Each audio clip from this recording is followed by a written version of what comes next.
Hello, friends, and welcome to Kid Minute this week. I'm Miss Starleigh, and I'm so happy to see you here today. This week, we're going to be listening to the story of Jonah and the big fish. I don't know if you've heard this story before, but you probably have, and it's pretty exciting and sometimes even hard to believe. But there is so much that we can learn from Jonah, from his mistakes, and from when he figured it out. God is so patient with us, boys and girls, and He loves us so much that He never runs out of patience with us and just keeps calling us back to Him every time. So let's watch the story of Jonah together, and then we'll talk about it as well after. Okay. So as you know, I have to click around my screen a lot for us to watch the story together. So I hope you can be patient with me as I figure it out. So here we go. Heroes of the Bible, Jonah. This is Jonah. Jonah was a prophet. That means it was his job to tell people what God told him to say. Yep. One day, God told Jonah to go to Nineveh because the people of Nineveh were doing bad things. But instead, Jonah ran away. Where did you see? And went to the port to board a ship going the other way. He was hoping to get away from God. He sailed for a place called Tarshish. While he was at sea, God sent a great and powerful wind over the sea that caused a storm that seemed like it would break the ship apart. Fearing for their lives, the sailors tried everything they could think of to save the ship. Meanwhile, Jonah was sound asleep, so the captain went down and said, "How can you sleep at a time like this?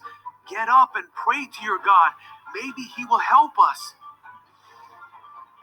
Then the crew figured out that Jonah was the reason for the storm, and they asked him, "Who are you? Why is this happening to us?" Jonah told them who he was and that he worshipped the one true God who made the sea. Then he told the sailors to throw him in the sea so the storm would stop. No, why? The sailors still tried to escape the storm, but it was no use. So they asked God for forgiveness and threw Jonah into the sea.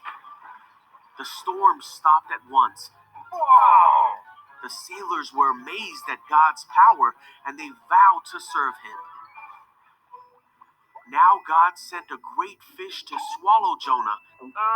Great. And Jonah was inside the fish for 3 days and nights.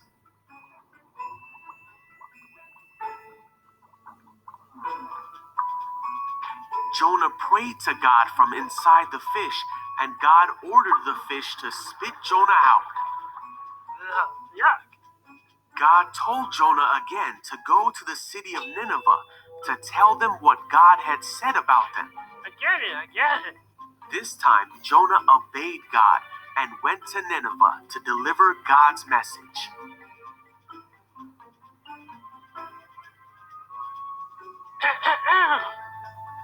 The people of Nineveh stopped doing bad things and turned to God. They were saved because they listened to the message that God had given Jonah.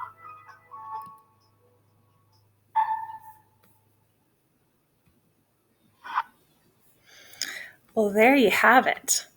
I love the cartoons and I love the sense of humor that all the characters have. The story of Jonah, boys and girls, it's an amazing one. First of all, a whale, a fish big enough to swallow you, and hanging out in there for 3 days. I think of how Jonah must have felt, and I think about some of the thoughts that must have gone through his head. But the real message here is that God asked Jonah to do something. And you know what? Sometimes God asks us to do hard things that make us nervous, like talking to our friends and people we know about Jesus. And sometimes we want to shy away from that and we're not sure and we're kind of scared. But when God asks us to do something, it's for a reason. And I think it's pretty amazing how God even used Jonah's disobedience when he was on that ship trying to sail to Tarshish instead of going to Nineveh, instead of going to where God asked him to. God even used that as an opportunity for Jonah to end up witnessing to those sailors and to the other people on the boat, and recognize that there was one true God, and that he needed to be listened to. I think about, again, like I said, Jonah's time in the belly of that fish, and man, I bet you he had some regrets and some forgiveness to ask of God. Forgive me because I didn't listen and I should have.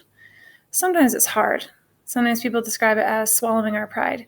But our God, he's so kind and so forgiving and so generous. And he says, you know what? I love you. Jesus died for this sin and for this disobedience. And he's like, and hey, if you're ready to listen, come and take my hand and we'll do this together. And I love that Jonah decided to listen to God and to go to Nineveh, and look at the fruit that came from that decision, from that obedience to God.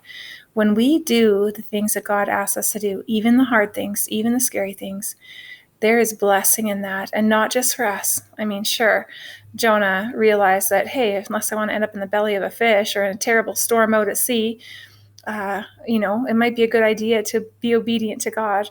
But I'm sure Jonah's heart was blessed when he saw how that message changed the lives of the people of Nineveh, and it was a blessing to them too. Their lives were turned around and they found the one true God.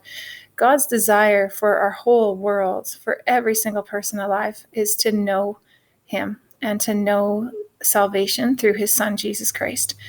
And it is our calling, it is our job to share that with whomever God puts in our path. He wants to use you. He wants to partner with you. He doesn't have to. He could do it all on his own, but he says, boys and girls, that he wants to partner with you and with me to let everyone know just how loved they are and about the abundant and joyful life that he has for them. So don't be shy. Ask God in your prayers. Say, Jesus, who do you want me to share with? Who do you want me to love today? Tell me where you want me to go. And then tell your heart to tell your head, let's do it. And don't be afraid, because we never go alone. God is with us. He doesn't ever ask us to go anywhere or do anything that he's not going to be right there beside us, doing with us and going with us, because our God is so good. So in your prayers tonight, I hope that you can thank God for his goodness, that you can ask him, where do you want me to go, Lord? Where do you want me to go, and what do you want me to do? And listen for his answer, and then have a brave and courageous heart, just like Jonah, to go ahead and to listen. And know that it's okay if you're afraid. It's okay if you make mistakes. Our God has that covered too. Have a wonderful week, boys and girls. I just bless you with courage, and I bless you with joy in the obedience that we can choose to listen to God's voice and to let him lead us in each and every day. Have a great week, and I'll see you guys next time for a Kid Minute. Bye for now.